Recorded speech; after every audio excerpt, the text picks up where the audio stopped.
Fala pessoal, tudo bem com vocês? Sou o Márcio Teixeira, sócio-diretor da M Consult Engenharia, e hoje a gente vai falar um pouquinho mais sobre os cuidados, os principais cuidados que a gente tem que ter com a alvenaria estrutural, na execução da alvenaria estrutural. Esse sistema estrutural maravilhoso traz excelentes economias para a obra, mas se a gente não souber executar, traz uma imensa dor de cabeça também, tá? Antes de mais nada, eu queria pedir para vocês se inscreverem no nosso canal, ativar os sininhos das notificações para vocês serem os primeiros a serem notificados dos novos conteúdos que a gente publicar. Nos sigam nas nossas redes sociais, que eu vou deixar aqui embaixo na descrição do vídeo. Comente e compartilhe com os amigos, para todo mundo ouvir também um pouquinho mais sobre esses conteúdos bacanas que a gente tem colocado aqui no canal, beleza?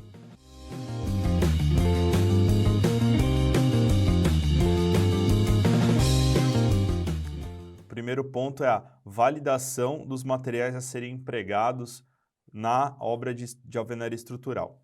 É a famosa pré-caracterização.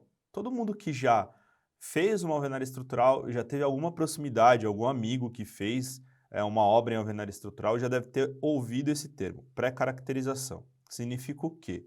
Eu vou solicitar aos fornecedores que eu contratei os materiais que vão ser empregados na alvenaria estrutural, o grout, o aço, o bloco, a argamassa. Eu vou solicitar lotes desses materiais para eu fazer ensaios, né? Que tipo de ensaio? A gente vai fazer ensaio à resistência à compressão do bloco de concreto, a resistência à compressão da argamassa, módulo de elasticidade da argamassa, resistência à compressão e módulo de elasticidade do grout, e aí a gente vai começar a fazer resistência dos prismas, né? Oco e cheio. Tá? O que é um prisma, Márcio? É dois blocos, um em cima do outro. A gente pega o pedreiro, o mesmo pedreiro que vai fazer a obra, que vai fazer paredes em alvenaria estrutural. Obviamente vão ter mais de um pedreiro. Uma obra de alvenaria estrutural costuma ser uma obra com um grande volume de alvenaria estrutural. Eu vou pegar, cada hora que eu for fazer um ensaio, eu vou pegar um pedreiro diferente, porque é a mão desse pessoal que vai fazer com que o meu ensaio represente a realidade da obra.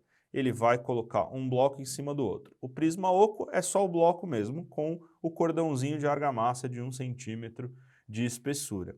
O prisma cheio, além de ser um bloco em cima do outro, eu vou encher com o grout da resistência especificada. Eu vou fazer isso para todos os grupos de resistência que o projeto solicita ao longo do prédio. Então, quem já viu um projeto de alvenaria estrutural, e quem nunca viu, eu vou falar um pouquinho agora, quando você começa a subir o prédio, as resistências vão diminuindo, obviamente. Na base do prédio eu preciso de uma alvenaria mais resistente, lá no alto um pouquinho menos. Então eu vou pegar e vou fazer essa pré-caracterização com todos os materiais do prédio todo, porque aí eu vou validar e vou calibrar, né, as definições de material, a mescla entre bloco, argamassa e grout, eu vou ajustar isso em relação ao que o meu fornecedor está me fornecendo para aquela obra. Então, essa é uma parte super importante, precisa ser divididos todos os resultados com o projetista e a gente vai sentar junto com a obra e validar. Eu vou, de maneira imediata, comparar a resistência dos prismas, oco e cheio. Eu tenho uma expectativa, que eu já deixo até marcado nas minhas folhas de projeto, e eu vou ver o que deu o resultado dos ensaios. Se tiver resultados abaixo, vamos supor, eu especifiquei nos primeiros andares um bloco de 18 MPa, uma argamassa de 14 MPa e um grout de 36 MPa. Eu fiz esses ensaios e a resistência do prisma deu abaixo do que eu estava imaginando, daquilo que eu usei como parâmetro de cálculo para o projeto. Eu vou pegar o resultado dos ensaios de todos os materiais que a gente citou, do bloco individualmente, da argamassa individualmente, do grout individualmente, e vou dar uma analisada. De repente eu posso fazer uma nova composição dos materiais e resolver esse problema de prisma. Ou se não, bem possível que se eu não conseguir resolver dessa maneira, eu vou ter que trocar de fornecedor. certo? Então, esse é o primeiro ponto, eu acho que é um dos mais importantes, é um dos mais técnicos e acho que o ponto que eu mais gosto no início de obra.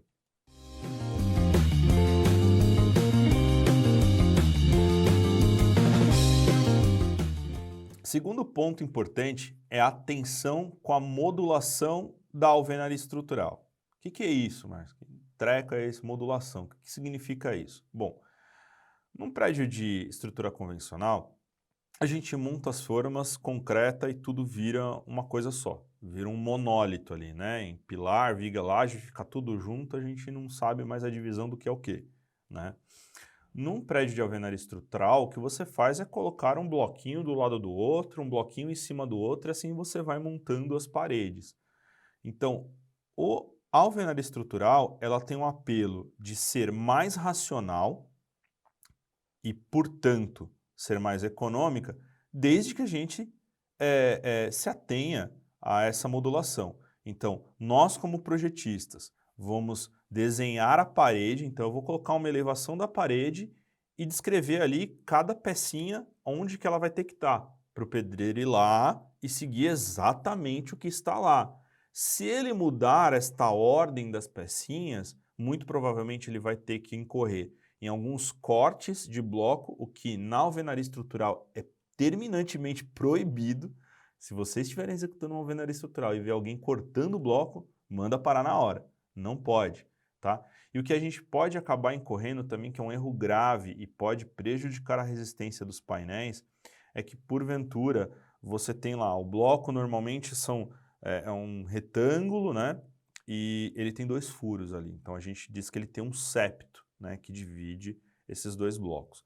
Então, as paredes do bloco que vai em cima tem que bater com as paredes dos blocos que estão embaixo. E esses septos intermediários também têm que ficar um em cima do outro.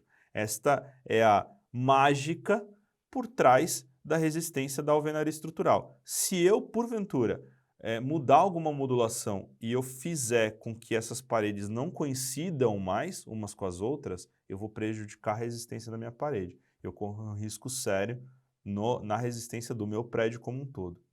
Tá? Então, muito importante, pegar o caderno de elevação de alvenaria, estudar, pegar a planta de primeira fiada, a planta de segunda fiada, ver exatamente onde estão os vãos de janela e porta, estudar bastante a modulação, treinar a galera de campo a obedecer à modulação, ver para onde eu estou vendo a parede, de que lado que eu estou olhando para a parede quando eu olho a modulação, para não sair errado. É muito importante, tecnicamente importante, não é só de maneira racional, tecnicamente importante que essa modulação seja respeitada do jeito como foi projetada. Antes de a gente entrar no terceiro ponto, eu queria deixar aqui para as pessoas que talvez nunca tenham participado de uma obra de alvenaria estrutural e talvez nunca tenham visto mesmo, né, de perto ali, às vezes vê os prédios sendo construídos, mas não acompanha o processo. Normalmente, a gente tem a alvenaria estrutural sendo executada em 3 etapas, cada pavimento. A gente tem uma primeira elevação da alvenaria, a gente para numa fiada intermediária, né, num nível intermediário dos blocos, a gente tem um processo de grauteamento, e aí é onde eu vou entrar mais com detalhes agora nos pontos de grout, né? Depois a gente faz uma segunda elevação até o nível de onde vai ser concretada a laje. Aí o pessoal vai lá, numa terceira etapa, monta a forma, faz a armação da laje e concreta a laje.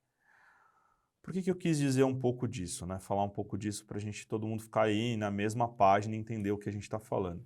Esse terceiro ponto, né, mais importante aí da alvenaria estrutural são os pontos de grout, né? O que são pontos de grout?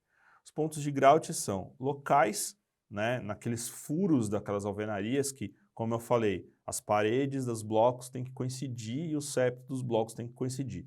Então, quando você levanta até metade ali da parede, se você olhar de cima, você vai ver um furo, né, que vai de cima embaixo aqui.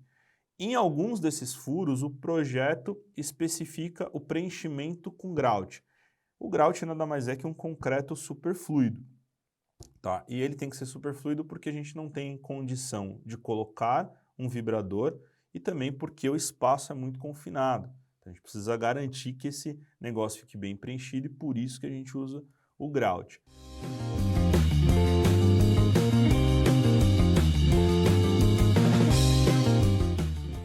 Por que eu estou colocando bastante atenção ali, né? A gente tem basicamente em projeto duas situações, né? Basicamente, não significa que são só essas, mas duas situações possíveis da gente especificar um ponto com grauteamento, né? Um ponto com preenchimento com grout.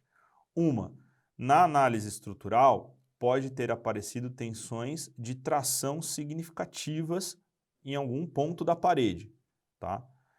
E aí, para combater essa tensão de tração, a gente vai precisar colocar uma barra de ferro dentro do furo do bloco.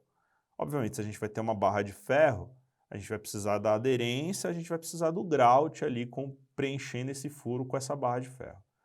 Um outro momento em que a gente especifica é quando as tensões de compressão naquela parede extrapolam a tensão limite da parede dada pelo prisma oco, tá? E aí a gente vai e preenche esses furos com grout, e aí a gente passa a analisar aquela região da parede com a tensão máxima dada pelo prisma cheio, que obviamente é maior do que o prisma oco. Então a gente tem basicamente essas duas situações e deu para perceber que essas duas situações são bastante sérias, bastante importantes, tá? Então, qual que é o ponto que eu quero colocar aqui nos pontos de grout? É que, porventura, as obras podem esquecer de grautear alguns pontos. Isso ocorre por quê? No segundo caso, nas tensões de compressão, eu não falei nada de colocar barras de ferro no meio do furo do bloco. Porque, obviamente, compressão eu não vou precisar dessa barra de ferro, tá? O problema é que quando eu vou para a segunda elevação, né, e aí o pessoal, o que eles costumam fazer em obra? Eleva a segunda parte das paredes, montam as formas, e aí com a forma montada, aí é que eles vão grautear os furos que pedem grout. Lá em cima, na forma, né, então você não está mais vendo a parte de baixo, é difícil saber onde realmente estão as janelas de inspeção, onde de fato vão os pontos de grout. Se eu não tiver um ferro ali, o pessoal costuma esquecer, tá? O que nós da M-Consult fazemos, né? Sai por padrão, né, no nosso projeto, qualquer ponto de grout precisa ter uma barra de ferro. Então eu vou colocar uma barra de ferro ali, mesmo que seja uma barra de ferro da menor bitola que eu posso, normalmente 8 milímetros, tá? Mas qualquer ponto de grout, seja ele por tração ou simplesmente por compressão, vai ter a barra de ferro. Assim, quando a pessoa que estiver lá em cima da forma, montada já, for grautear, ele vai ver o arranque desse ponto de grout. Então, fica mais difícil de esquecer esse ponto de grauteamento, tá? E aí o outro ponto importante é que a gente precisa preencher corretamente esse ponto de grout e adensar esse ponto de grout, tá? Porque não pode ficar vazio ali no meio, beleza? Então, os pontos de grout são extremamente importantes, são pontos importantes da resistência do prédio como um todo. Por favor, você que está fazendo sua obra de alvenaria estrutural, não esqueça nenhum ponto de grout. Esquecer vai te trazer a maior dor de cabeça. Ah, Márcio, esqueci, aconteceu alguma coisa na obra, faltou um. Dá para resolver? Dá, mas é muito difícil, é muito complicado. Você tem que ficar abrindo janelinhas na alvenaria embaixo, preenchendo com grout industrializado, é muito mais caro, o serviço não fica muito limpo e não fica muito bem executado. Dá para resolver? Dá, mas a dor de cabeça, o trabalho e o custo é muito maior. Então, confiem no nosso projeto, que vocês não vão esquecer nenhum ponto de grout, porque todos vão estar com barra de ferro lá. Não vai ter como esquecer. Bom, galera, o que vocês estão achando até agora? Tá interessante? Vocês estão curtindo? Tá dando para aprender um pouquinho para quem nunca fez alvenaria estrutural? Deixa aqui no comentário para a gente saber. Aliás, se tiver algumas dúvidas, também coloca aqui nos comentários que a gente vai responder.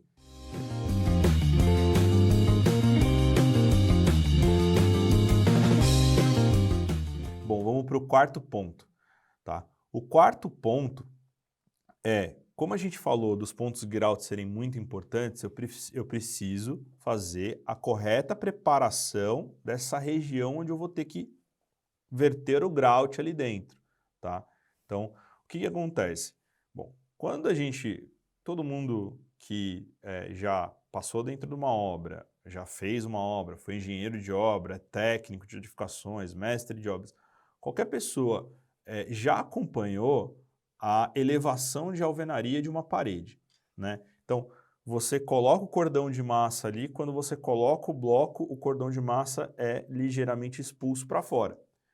Obviamente que se ele é expulso para fora, para dentro ele também é. Para fora, o pedreiro consegue limpar lá com a colher de pedreiro, deixar bem limpinho. Por dentro, normalmente não se limpa. No entanto, nesse ponto de grout, especificamente, a gente precisa que a equipe de obra vá lá, posteriormente, e limpe, tire todas as rebarbas de argamassa que, porventura, possam estar ali dentro daquele ponto que vai o grauteamento. Tá? Por quê? Porque a argamassa não tem a mesma responsabilidade ou a mesma resistência que o grout. Tá? Eu preciso que aquele ponto seja 100% grout. Tá? Outro ponto importante, a gente precisa promover janelas de inspeção. O que são essas janelas de inspeção? A gente falou ali no quarto ponto brevemente.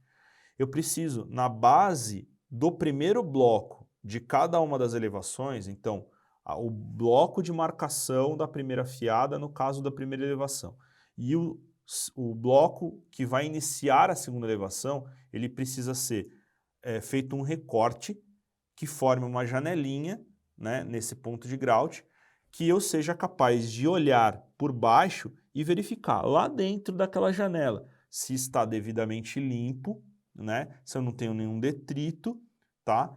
E eu consegui, de fato, tirar toda a sujeira por ali. Então, eu vou pegar, deixar aquela janelinha aberta, eu vou usar, inclusive, aquela janela para amarrar, né, o ferro que vai seguir, então eu vou estar com arranque ali, aí depois que leva até um determinado ponto, né, normalmente até a quinta fiada, ele coloca o ferro, o armador vai, coloca o ferro e usa essa janelinha para amarrar, né, o arranque no ferro que vai dar sequência na elevação. Isso é mais um uso da janela.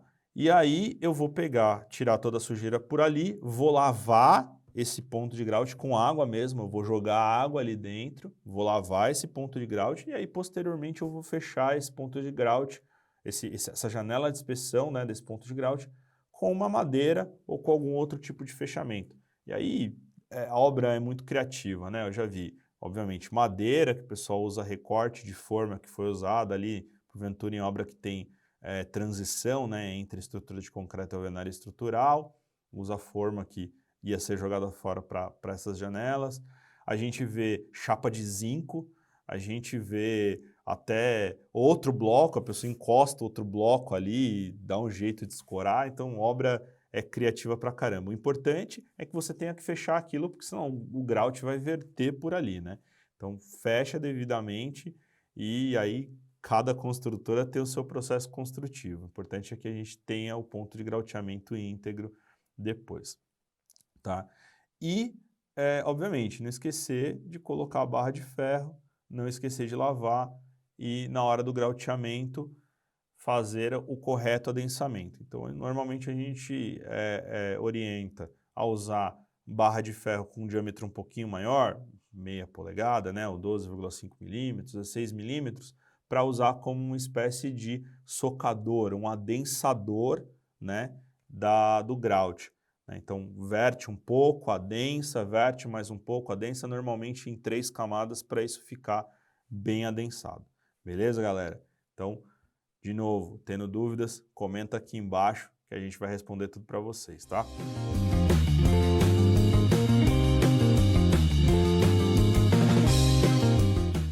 Como acho que últimos comentários aqui do vídeo, eu queria deixar algumas preocupações importantes aí, né? Alguns lembretes para todo mundo que está fazendo obra em alvenaria estrutural, tá? Ponto importante, cordão de argamassa ele precisa estar extremamente regulado. Normalmente, o que a gente pede é que todas as fiadas, né, todas as fileiras ali de blocos, elas sejam extremamente niveladas, desde a primeira fiada, que sai com o seu nivelamento, até a última fiada antes da laje. Todas elas têm que estar extremamente niveladas. Para isso, como o bloco ele tem um controle produtivo muito mais rigoroso do que a alvenaria convencional, ele é muito mais certinho, né? O cordão de argamassa também precisa ser certinho, tá? E este cordão de argamassa tem uma função importante no comportamento da alvenaria estrutural. Portanto, é importantíssimo que esse cordão de argamassa seja constante e seja aproximadamente 1 centímetro. A norma pede, né, de 0,8 a 1,2 milímetros. A gente coloca de 1 centímetro aproximadamente em projeto. Cada pavimento é preciso que seja feito o controle tecnológico de todos os materiais e prismas de acordo com o que reza a NBR 16868, tá? Então, vai lá, a parte 3 da norma, que fala sobre controle tecnológico, dá uma lidinha ali. Nós da MConsult, a gente prepara sempre, em todos os projetos, não só de alvenaria estrutural, mas qualquer tipo de estrutura, a gente prepara uma folha 0, né? Que é a folha com as notas gerais, e a gente coloca ali basicamente resumido, de maneira resumida, todos os cuidados e controles tecnológicos que a gente tem que fazer, né, com a alvenaria estrutural. E aí tá lá, você já pode se balizar por ali, mas vale dar uma lidinha também na norma 16868, parte 3 da norma, tá bom? Um ponto importante, né, preenchimento de vergas e contravergas. O que é isso? Normalmente, né, a maioria das janelas, e assim, projetos de alvenaria estrutural, eles são conduzidos a serem em alvenaria estrutural desde a concepção lá da arquitetura, né? Normalmente não é a gente que escolhe, a gente pode dar uma dica para o construtor e incorporador a conduzir para uma alvenaria estrutural se o produto dele é alinhado muito com esse sistema. Mas normalmente a arquitetura já nasce lá da arquitetura, né? Então, o pessoal já pensa em deixar todos os peitoris de janelas todos no mesmo nível e normalmente há 1 metro de altura, né, que é essa quinta fiada. Então é ali que a gente vai ter uma canaleta que vai ser 100% preenchida e aquilo já vai funcionar como uma contraverga da janela. No entanto, em banheiros você vai ter aquele peitoril mais alto, que é aquela janelinha pequenininha. Então, esta contraverga, ela não vai ser cheia junto com essa fiada, com essa quinta fiada, né? Muito cuidado para não esquecer de preencher isso em algum outro momento. Normalmente o pessoal acaba preenchendo isso junto lá com a fiada de respaldo, né? Que é a última fiada que vai estar já em contato com a laje, tá? Mas é importante que não se esqueça o preenchimento, porque isso vai dar patologia na alvenaria estrutural, tá? Falando de fiada de respaldo, aí também mais um lembrete. Fiada de respaldo, como qualquer outra, 100% nivelada. E o nivelamento da forma da laje precisa estar 100% rente com essa última fiada, porque parte da sua laje vai ser concretada por cima da fiada de respaldo. Se essa laje, né, se essa forma estiver desnivelada, você vai começar a criar dentes indesejáveis no fundo da laje, tá? Porventura você pode nivelar o madeirite da laje no nível que é para ser. Às vezes essas fiadas subir um pouquinho, eu vou estar consumindo um pouco da altura útil dessa laje. Então, é importantíssimo o controle de nível, né? Isso em todas as estruturas é importante, mas eu acho que eu colocaria ali como preponderante na alvenaria estrutural, tá? Esse é mais um lembrete. Um quarto lembrete, tá? Um ponto que eu acho que pouca gente dá atenção, né? E acaba tendo muito problema. Todo mundo hoje sabe que tem que fazer, mas não faz direito.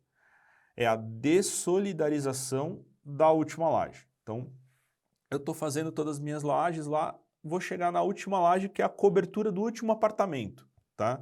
Esta cobertura, esta laje cobertura, ela vai estar exposta a intempéries muito mais do que as outras. As outras vão estar todas sombreadas. Essa vai estar lá direto no sol, chuva o tempo todo. Obviamente que, como qualquer material, esquenta, esfria, a laje vai dilatar quando ela esquentar e ela vai retrair, né? Ela vai se contrair quando ela esfriar. essa movimentação vai causar uma movimentação das paredes e vão começar a aparecer trincas, que a gente chama de trinca escadinha, né? Ela vai começar a aparecer trincas no revestimento, mostrando exatamente o caminhamento das juntas da alvenaria, né? Que é basicamente isso, a alvenaria, a laje vai solidarizada, ela vai começar a tentar puxar a alvenaria junto quando ela quiser dilatar. E aí ela vai começar a querer separar essa alvenaria. Tá? O que a gente costuma fazer? A gente bola um sisteminha de dessolidarização. Um dos possíveis é utilizando manta asfáltica. Então, na última laje lá em cima, eu vou em cima da minha fiada de respaldo, em vez do ferro do grout ir até o fundo da laje, né, até o meio da laje, ele para antes e eu coloco faixas de manta asfáltica antes da concretagem. Tá? Assim eu crio esse sistema elástico aqui, então quando a laje quiser deformar, ela vai deformar e a manta vai funcionar como uma espécie de borracha, né, que vai impedir essa transmissão desse movimento para a alvenaria. A gente tem outras propostas, pode ser um neoprene, pode ser, porventura, outro tipo de manta qualquer. A gente já viu em outras construtoras aí, né, outros contratantes nossos, citar uma manta de PVC que é utilizada em um sistema de impermeabilização aí que o pessoal me apresentou uma vez. A gente validou o sistema, mas eu achei que sair para eles ia sair mais caro. Mas eles que fizeram a conta lá acharam que valia a pena. Né? O importante é a gente garantir essa dessolidarização. Tá? Então, esses acho que são os principais lembretes, né? São lembretes mesmo, não é nada super ultra importante, mas são coisas importantes para você lembrar durante a execução. Tá? Bom, eu espero que vocês tenham gostado desse conteúdo, tá? A gente vai trazer mais conteúdos semelhantes de outros sistemas estruturais. E aí, já aproveita, deixa seu comentário aqui, me fala qual sistema estrutural vocês querem que a gente fale mais também sobre esses cuidados que a gente tem que ter, tá?